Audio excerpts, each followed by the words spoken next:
Hello and welcome back to my channel. It's mail day again and I've got a parcel from one of my viewers, Sphere. Now Sphere has sent me things before. It's an early Socket 7 repair video where I was unable to fix 100% of the motherboard because the cache chips were shorted, and Sphere kindly sent me some replacement which enabled me to fix the motherboard 100%. So thanks for that, Sphere. And today I've got something else. I've got a 486 board. Let's take a look. This is a Shuttle HOT-403, and if I understand correctly, it's a Socket 1 motherboard. Now, I had a look, I didn't even know that Socket 1, 2 and 3 were all for 486s, with very small differences between them, but this should be the early version, so it's a Socket 1. It's a pretty simple board, as you can see. It's only CPU, FPU, then we have expansion slots, RAM slots, some cache, and that's it. Anything else, there's no controllers, there's nothing on this board, everything else has to be on expansion cards. Now, the reason I got this board is that Sphere removed the Varta battery, which had leaked a bit, and did some repair, and while doing the repair, by mistake, a little blob of solder fell onto the Northbridge, and I understand that Sphere doesn't have like the microscope and tools to fix that, so he tried to fix it. It actually got a bit worse, and he asked me if I was interested in trying to revive this board, which, if not mistaken, has never been powered on, because most importantly, it misses the BIOS chip. So I'll have to find a compatible BIOS IC, a memory IC, and then I believe the RetroWeb has an image of the BIOS for this board, thankfully, so I should be able to replace it. I'd like to take a look at this board under the microscope and show you, what's the status, what kind of damage there is, if I can fix it, if there are broken traces or anything. But before I even start thinking of working on this board, I'd like to give this board a wash, because I think it came to Sphere pretty dusty, and Sphere then worked quite a few times around the Northbridge. The whole board is covered in flux, more or less. It's pretty sticky and horrible to work on. So I'm gonna wash it into my Electrolube PCB cleaning fluid. It's something I've been using.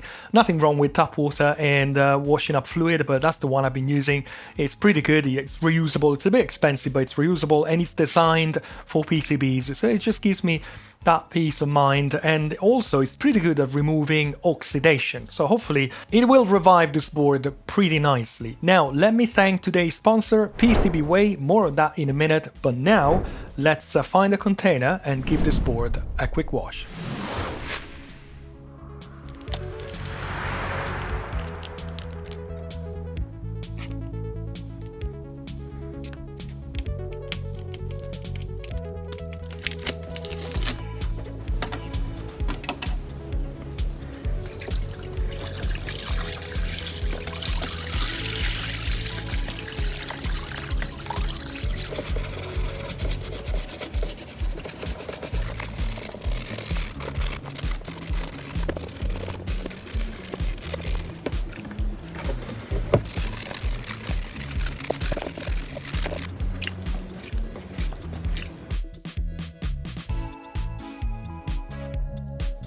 When Sphere sent the cache last time, he also put in the box some of his projects, and this time is no difference. I found this one in the box, which is one of Sphere project.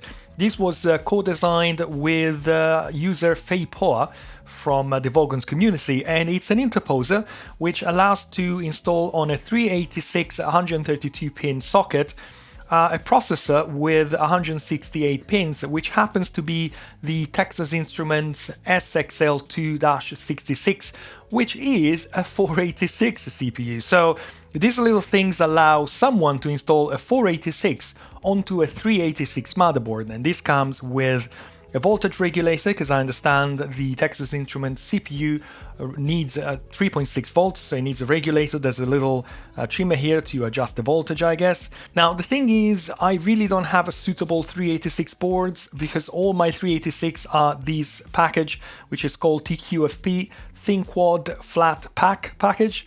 And so I really haven't got the board which would allow me to install this thing, and most importantly, I don't have the Texas Instruments SXL2 CPU to try, but this is very interesting. Now, I haven't really soldered the socket here, but I can see it's quite a task, because if I soldered all these ends, for example, all these sides, then I wouldn't be able to solder this socket, because some of the pins would be covered by the pins on the other end. So I guess it's a multi-stage process. There must be some instructions somewhere.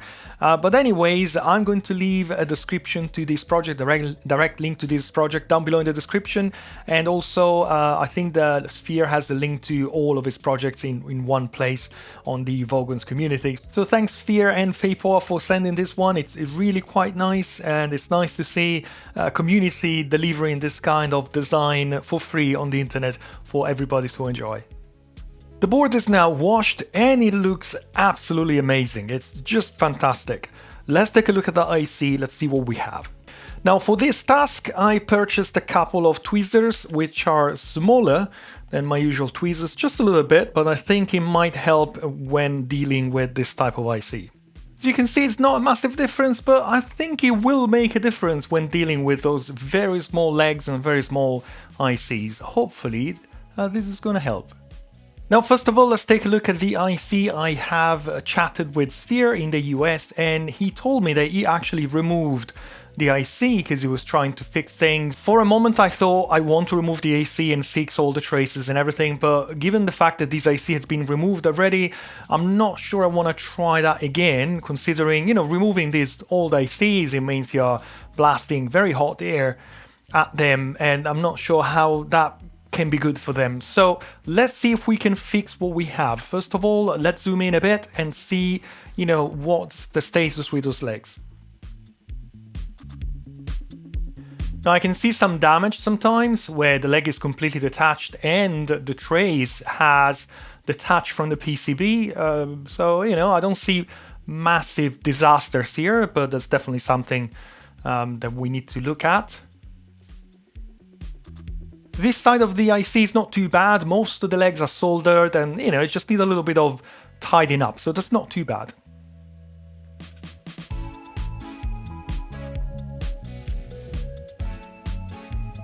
Also, this side of the IC is not too bad. Most of the legs are more or less soldered, need a little bit of tidying up, but it's nothing that can be fixed.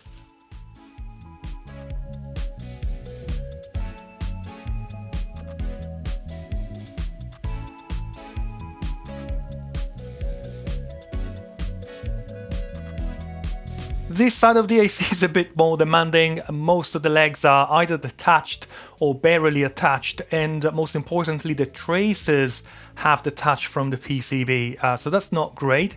I can only hope that these traces are not damaged or shorted under the IC, because again, I'd rather not remove the IC again. I would probably make things worse, especially considering that some of these traces are detached already on these sides of the IC.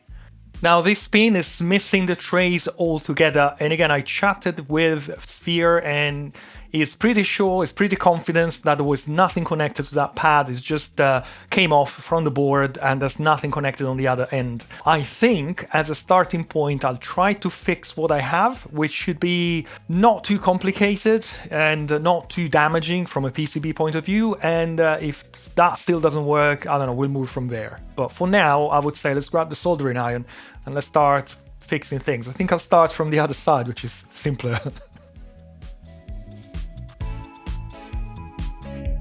With all the footage I had for this episode, I managed to lose the one where I was soldering the legs of this IC.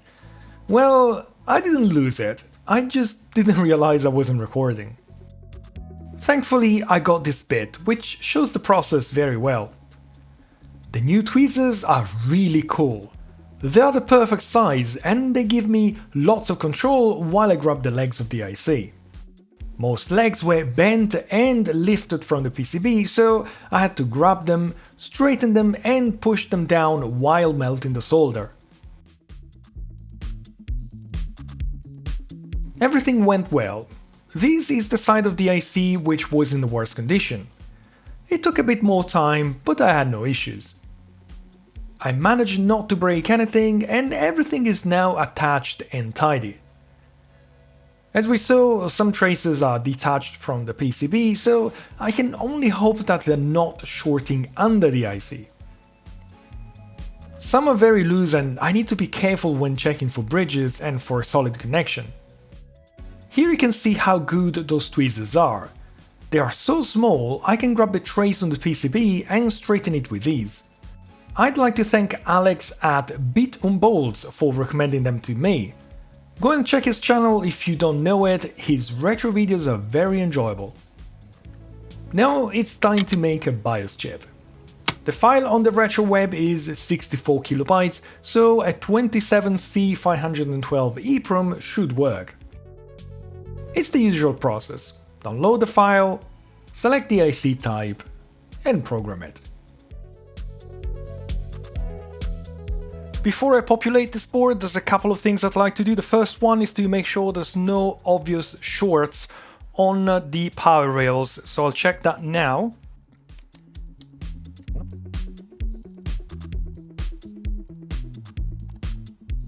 Okay, no obvious shorts, and before I populate the board, I'd like to power it up without anything on it. There's a few tantalums on the board. I don't want to replace them just for the sake of replacing them, but you know, something might happen. So I think it is safe, you know, not to fit the CPU and the keyboard controller and everything. Power up, make sure that everything is there, and then we'll go ahead, populate the rest, and actually test this board. I'm ready to power up the board, and because tantalums are involved, let's take some precautions. In 3, 2, 1, go. Okay. No explosions, no smoke.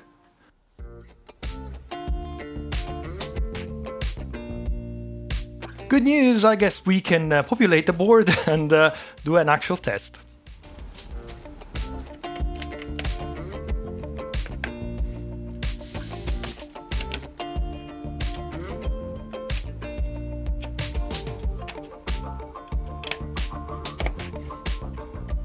The board is ready to go. I've got everything but the cache. I thought, you know, let's remove any unnecessary items from the equation. If it works, obviously, we'll take a look at that as well. Will it work? Let's find out. In 3, 2, 1, go.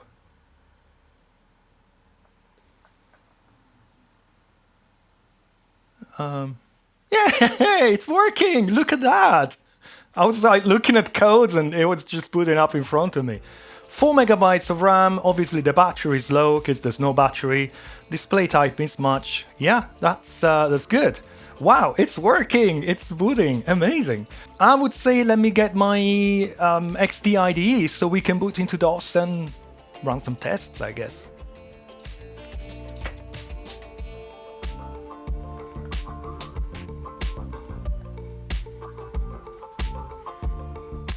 Kind of weird that what I see now is counting the RAM, then it beeps as is I'm gonna boot now, but then it gets stuck here. One thing I can try, remove the XTID. I'm not entirely sure how that XTID is configured, so maybe I'll remove it and see if it goes to the next step. That could be a clue. No, it's doing exactly the same, so it's nothing to do with the XTID. I'm not sure now, I'll have to play with it and see if there's anything in the BIOS maybe? Could it be that the BIOS is looking for cache when I don't have any cache? So let's disable the external cache and see if that makes any difference. Oh yes, it does. Look at that. So let's plug the XTID again.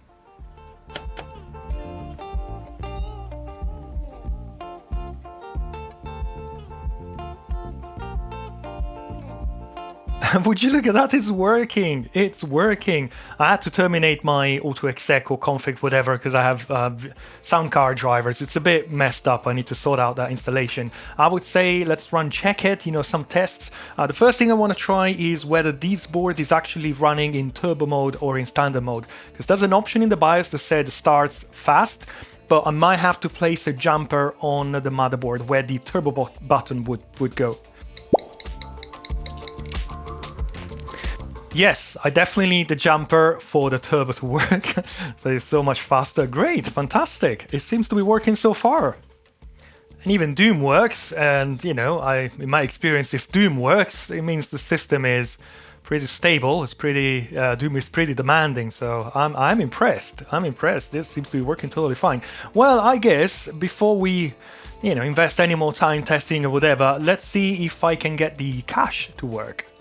The XT-ID I'm using on this system was manufactured by PCBWay, and you can have your own too. It is very easy. With these open source projects, you will find what's called a Gerber file within the projects, which you can upload on PCBWay.com to place your order. The system is more or less automatic. I usually change the color of the boards to red because I like them red, and then it's just a matter of choosing your postal service and the PCB will be delivered at your place. I can definitely recommend PCBWay for the quality of their PCBs, and don't forget that PCBWay also offer other services like 3D printing, metal sheet fabrication and injection molding, so plenty of options for your tinkering projects. I'd like to thank PCBWay for sponsoring this channel. Their help makes these videos possible, so thank you very much PCBWay. The link is also down below in the description, and now let's go back to this motherboard.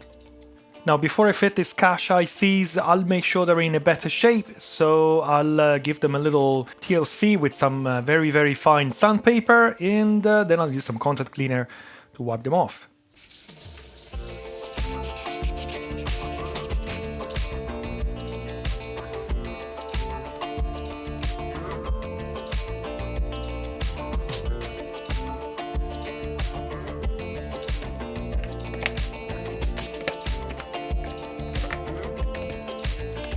Cache is in place, let's power up. The BIOS might have reset because there's no battery, but we'll sort it, and I also need to enable the cache in the BIOS. 3, 2, 1, go.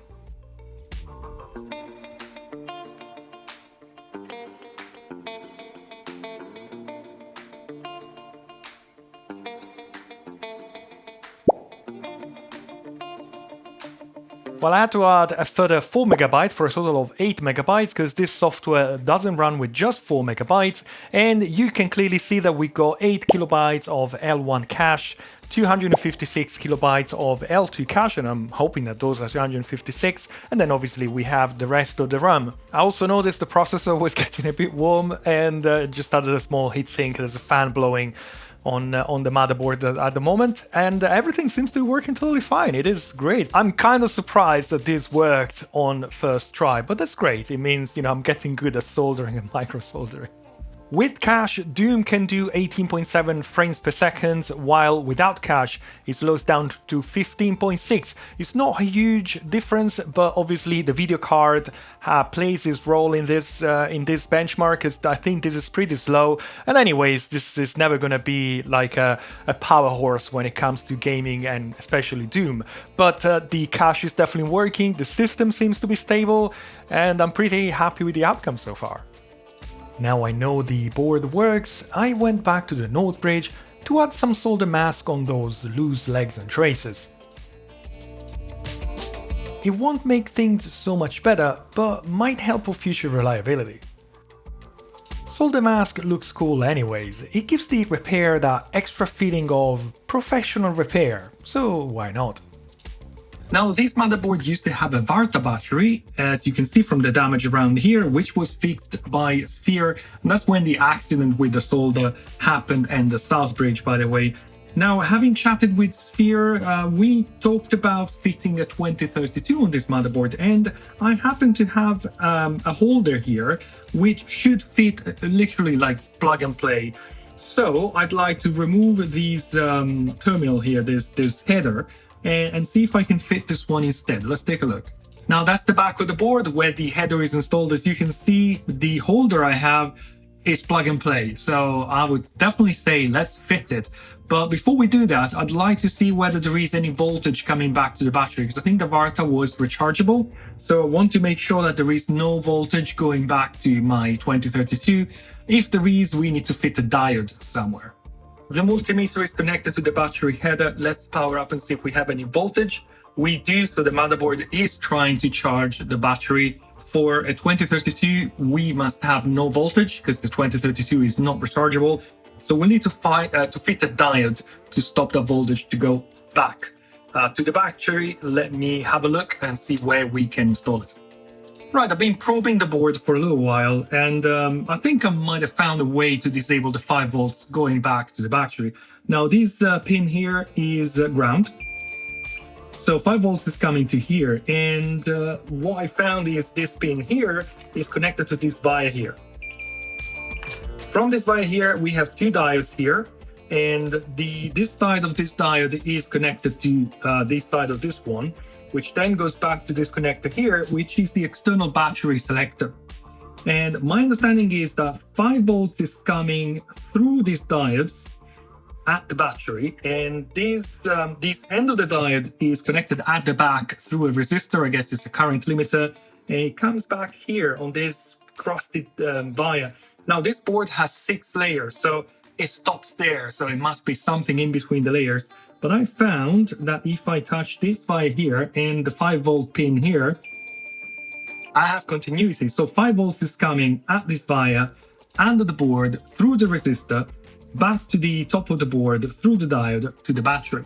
And what I think is that if I remove this diode here, then the 5 volts from the power supply won't have a way to go back to the battery. But the battery will still be able to go wherever it's going, I honestly don't know, through this diode here and through the external battery connector, which needs to have this jumper here in order for the onboard battery to work. So what I'm going to do, I'm going to remove this diode using my soldering iron, and that should stop the 5 volts from appearing here. And then I guess, I plug a battery and make sure that save the bias and make sure that tomorrow the bias is still alive and it doesn't say, battery low.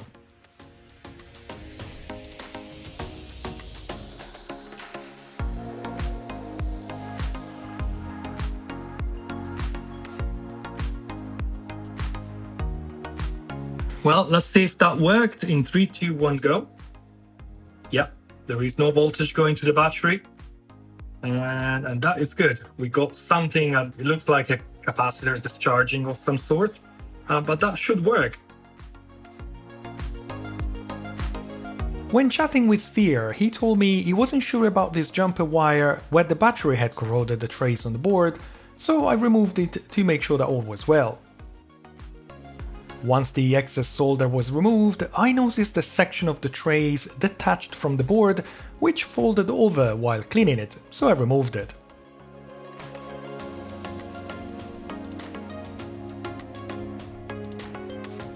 I then soldered the same jumper wire again and applied some solder mask on top to make it look nice. This area is going to leave under the battery holder anyways.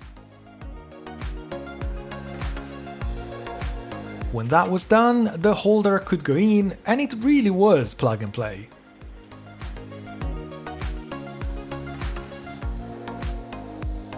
The battery, of course, is at 3.3 volts, brand new, and I'm reading 3 volts at that's the external battery connector, but that's after the diode, because obviously the diode has a voltage drop, and it looks like this one is one of the, I think it's a Shuttle diode, or anyway, one of those signal diodes with a very low voltage drop. So that is great. So we're not losing too much voltage, because I think the original battery was 3.6 volts maybe. So, that should work totally fine.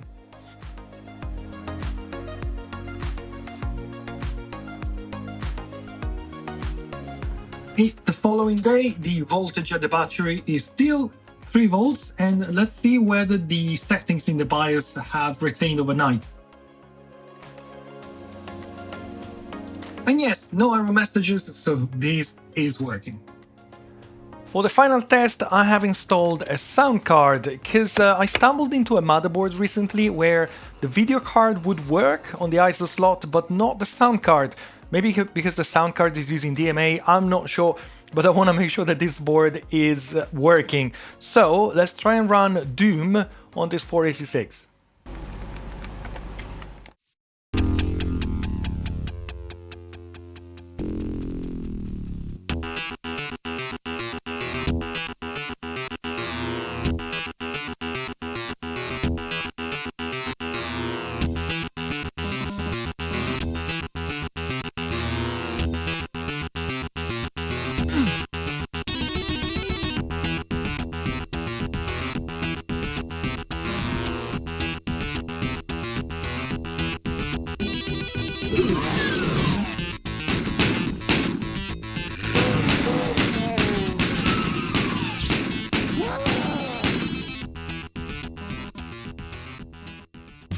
Well, everything seems to be working, and Doom is always a great game to play on these old boards. I am pretty happy with the outcome of this repair. It was kind of a simple one, but at the same time it was interesting, and I really enjoyed spending a little bit of time under the microscope with those amazing tweezers, straightening those legs and fixing everything. It was just a very relaxing time, and also the battery holder is a little nice touch, so we don't have wires running around the board. I hope the Sphere is happy with the outcome. Thank you again, Sphere, for sending the board to the UK.